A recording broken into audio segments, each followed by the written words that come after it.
त्या ठिकाणी ते नवस वगैरे त्या ठिकाणी करतात आणि ही देवी त्यांच्या इच्छेप्रमाणे त्यांच्या इच्छा सुद्धा या ठिकाणी पूर्ण करते। म्हणजे असं एक भावनेने ही लोक या सिमग्यामध्ये आपल्या पालखीची आपल्या सगळ्या मुख्य देवतांची पूजा करतात।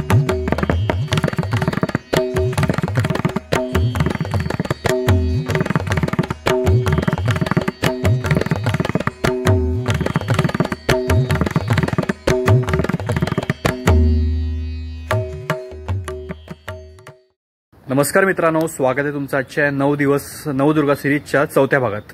आज आहे नवरात्रीचा 4था दिवस। तर आज आपण जात आहोत निगुंडळला वाघजाई देवीचं एक सुंदर मंदिर आहे। त्याचबरोबर निगुंडचं वाघजाई नमन मंडळ हे खूप प्रसिद्ध मंडळ आहे। त्यांचं बहुरंगी नमन हे तालुक्यात खूप प्रसिद्ध आहे। तुम्हाला आजची ही माहिती आवडेल तर व्हिडिओ शेवटपर्यंत नक्की बघा।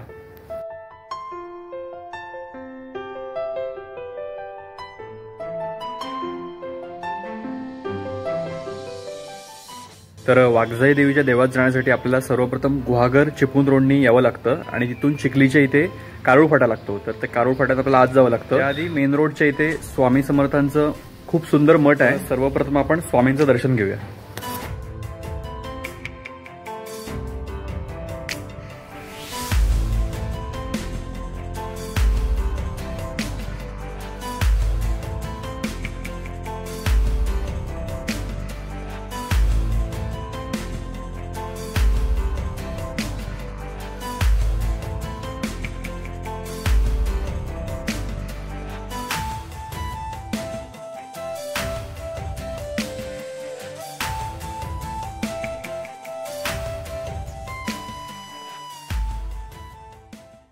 वाघजाई देवीचं हे मंदिर 400 वर्ष जुनं असून नुकतंच एप्रिल 2025 मध्ये या मंदिराचा जीर्णोद्धार सोहळा पार पडला। मंदिर परिसर खूप सुंदर असून मंदिरात आपल्याला सकारात्मक ऊर्जा जाणवते। 2017 मध्ये मंदिराची संकल्पना आखून गावातील सर्वांच्या सहभागाने 2025 मध्ये मंदिराचा जीर्णोद्धार सोहळा पार पडला।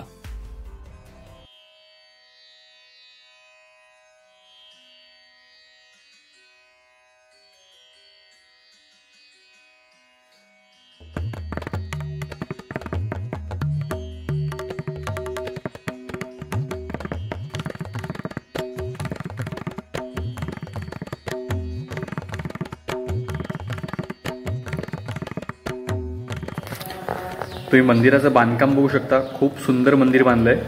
तुम्ही या लाकडावर नक्षीकाम बघू शकता, खूप सुंदर नक्षीकाम आहे। मन अगदी भारावून जातो बघून। तुम्ही एक एक डिटेल बघू शकता।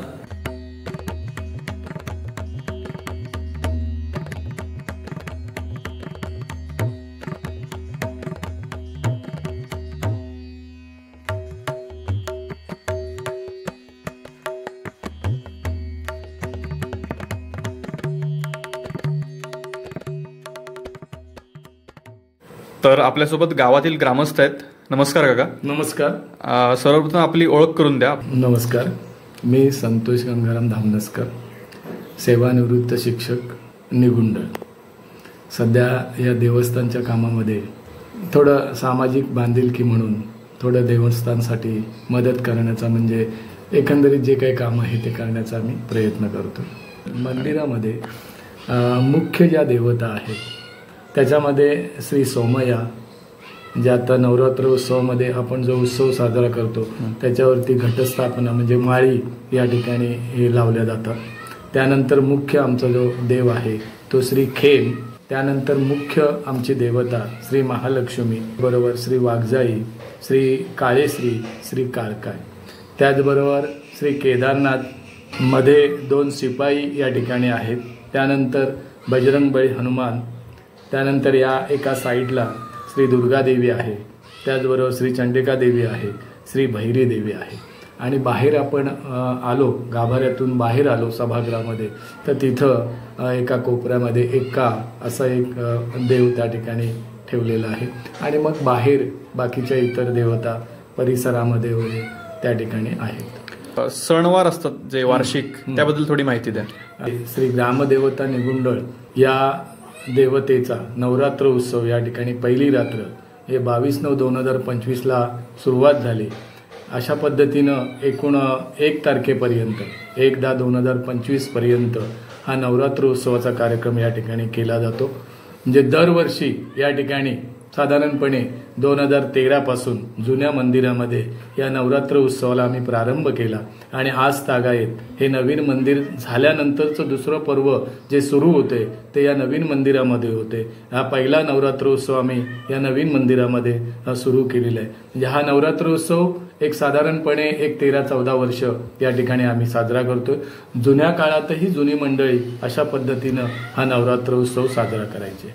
त्यानंतर कोकणामध्ये शिमगा उत्सव हा मोठ्या प्रमाणात साजरा केला जातो की ज्या दिवशी म्हणजे होळी असेल त्या होळीच्या आधी काही खेळी मंडळी आपली या पंचक्रोशीमध्ये म्हणजे संकासूर वगैरे असं घेऊन त्या ठिकाणी पंचक्रोशीमध्ये जातात आणि परत होम लागण्यापूर्वी ही सगळी मंडळी पुन्हा येतात आणि मग होम लागतो।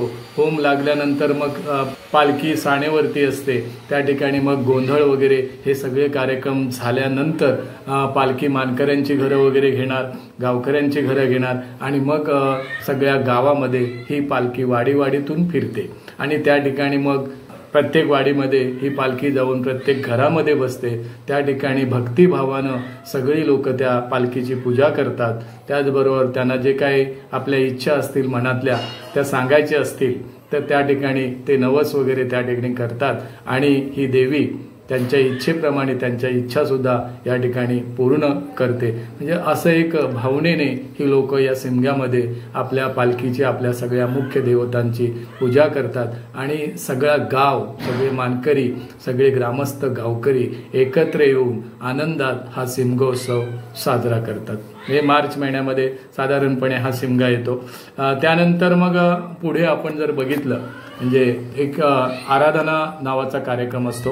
म्हणजे देवाला प्रार्थना करायची असते की हे वर्ष इथून सगळ्यांना सुखपती, शांती, दीर्घायुष्य लाभो वगैरे अशी प्रार्थना देवीला करतात आणि त्या दिवशी श्री सत्यनारायणाची पूजा वगैरे त्या ठिकाणी होते। गावाला पूर्ण जेवण असतं। रात्री श्री महालक्ष्मी वाघजाई देवी नमन मंडळाचा कार्यक्रम होतो। अशा पद्धतीनं हा 1 दिवसाचा कार्यक्रम आराधनाचा केला जातो। त्याचबरोबर आणि काही दिवाळीमध्ये सुद्धा देवाला रूप वगैरे त्या ठिकाणी लागतं, देवाला दाखवतात, हाही कार्यक्रम असतो। त्याचबरोबर 12 तिथी सुद्धा म्हणजे काही पाळी जत्रा असेल, नवेनी असेल, अशा पद्धतीच्या ज्या 12 तिथी आहेत त्या सुद्धा त्या ठिकाणी साजऱ्या केल्या जातात। असा एकंदरीत आपण जर पाहिलं तर वर्षभरात असे अनेक कार्यक्रम या मंदिरामध्ये राबवले जातात। तर नक्कीच तुम्हाला आजची माहिती आवडली असेल। जर तुम्हाला हा व्हिडिओ आवडला तर व्हिडिओला लाईक करा, व्हिडिओला जास्तीत जास्त शेअर करा आणि जर तुम्ही चॅनलवर नवीन असाल तर चॅनलला सबस्क्राईब करायला विसरू नका। आपण भेटू उद्याच्या भागात सकाळी 9 वाजता। धन्यवाद।